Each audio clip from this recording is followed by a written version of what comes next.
नमस्कार बंधुगण, आपण मानक स्वागत करुच्ची आपणकर अति आदरर आध्यात्मिक चैनल पंचसखा और श्री जगन्नाथ चैनल रे आज आम यही भिडियो रे जानिबा नूतन वर्षर पांजी आसी जाइछि। कौन कहूँ पांजी यही ओडिया नुआ वर्ष ठारू ता ओडिशा रे प्रचलित होबाकू जाउअछि। कौन कहूँ पांजी केमिति कटिबो 2024 और 25 वर्ष कौन घटवा जाऊँगी आम ओडिशा रे, केमिति रही आम ओडिशार भाग्य और भविष्य, केते प्राकृतिक विपर्यय यही वर्ष आमको भोग करने को पड़ो, केते विपद घेरी रही आम ओडिशा पई यही वर्ष। आज आम जानिबा ओडिशा को केते मात्रा रे विपद पड़ो यही वर्ष रे, केते दुखरे कटिबो आमर यही वर्ष, केते जंत्रणा कटिबो आमर यही वर्ष। आसंतु जानिया वर्तमान ज्योतिष शास्त्र मतरे समस्त नाम राशि रे गणना करा जाई पारे, गणना माध्यम रे कुहा जाई पारे कौन रहुची ओडिशार भाग्य और भविष्य 2024 और 25 वर्ष। प्रथमे जानिबा पृथ्वीर कौन रहुची भाग्य, तापर भारतर भाग्य भविष्य। भिडियोर शेष रे जानिबा कौन रहुची यही वर्ष 2024 और 25 वर्ष ओडिशार भाग्य और भविष्य, केते भलरे रहिबा आमे यही वर्ष। यही पांजीर गणना हिसाब रे श्री जगन्नाथंकर प्रतिनिधि नीतिक्रांति श्रीमंदिर रे समापन हुए। 12 मासरे 13 व्रत पालित होइथाए। आसंतु बंधुगण जानिबा केमिति रहिबो ओडिशार पाणीपाग, जलवायु, मौसुमी भाग्य कौन कहूँ 2024 वर्ष पई। प्रथमे जानिबा विश्व रे कौन रहिबो पाणीपाग, जलवायु, विश्वर भाग्य और भविष्य।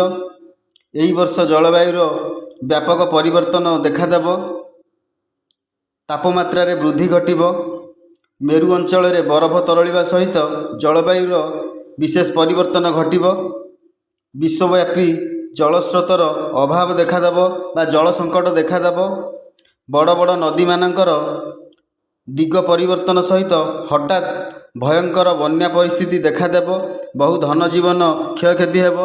बंधुगण ये आम पृथ्वीर विश्वर यही घटना घटवाक जाऊँगी। चलित वर्ष इएलिनियो प्रभाव रे सारा विश्वर तापमात्रा वृद्धि घटिबो, स्थाने स्थाने मरुड़ी तथा भयंकर बन्या देखादेव। विशेषकर अमेरिका, चीन, भारत, यूरोप और रूसिया रे तथा मध्य एशिया रे यार विशेष प्रभाव अनुभूत हेबो। अक्टोबर जानुआरी मध्य अमेरिका, यूरोप तथा मध्य एशिया रे घूर्णिबात्या तथा प्राकृतिक विपर्यय घटिबो। बंधुगण आपण मानकु आमे जो सूचना दउचु यह पांजी रे उल्लेख रही, आपण मध्य चाहिए जानि परिबे। जहाँ आमे कहूचु पांजीर गणना हिसाब रे आपण मानकु एही सूचना दिया जाउची। बहु धन जीवन क्षयक्षति हेबार संभावना रहुची। ऋतुचक्र रे व्यापक परिवर्तन विश्ववासी उपलब्ध करिवे। आरब, ईरान, इराक, पाकिस्तान, अफगानिस्तान आदि इस्लामिक राष्ट्र रे जन विद्रोह देखा देई पारे। बुझाबणार अभाव युद्ध भली संगीन परिस्थिति आसीपारे। चलित वर्ष सौर झड़ प्रभाव विशेष भाव में अनुभूत हेबो।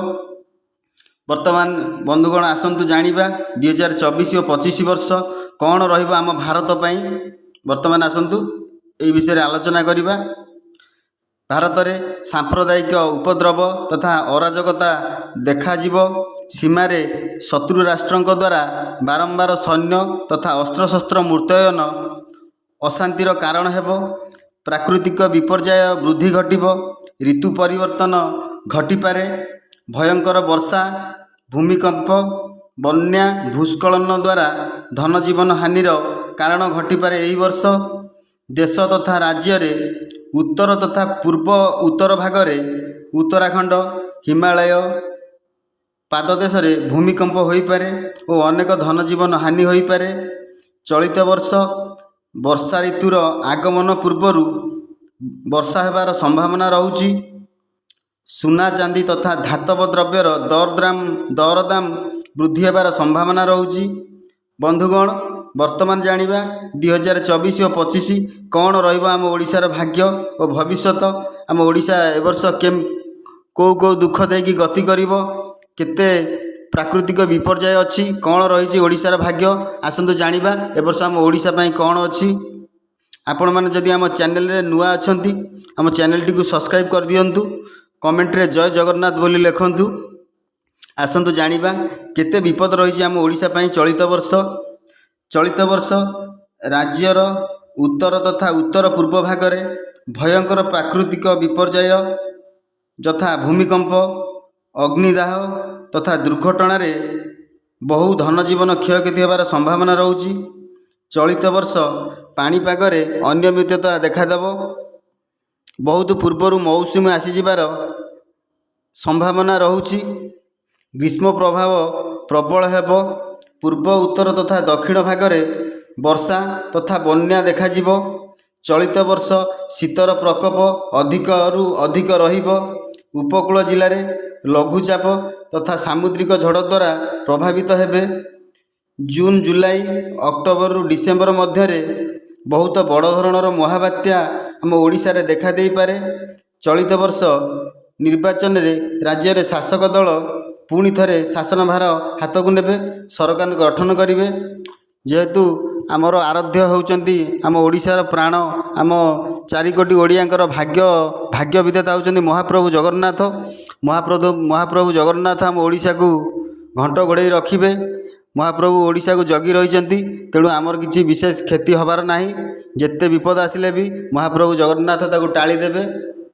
ଆଉ ଯଦି ଆପଣମାନଙ୍କୁ ଆମ ଭିଡ଼ିଓଟି ଭଲ ଲାଗୁଥାଏ କମେଣ୍ଟରେ ଜୟ ଜଗନ୍ନାଥ ବୋଲି ଲେଖନ୍ତୁ। ଆଜି ପାଇଁ ଭିଡ଼ିଓଟି ଏତିକି, ଧନ୍ୟବାଦ। ନମସ୍କାର ବନ୍ଧୁଗଣ, ଆପଣମାନଙ୍କୁ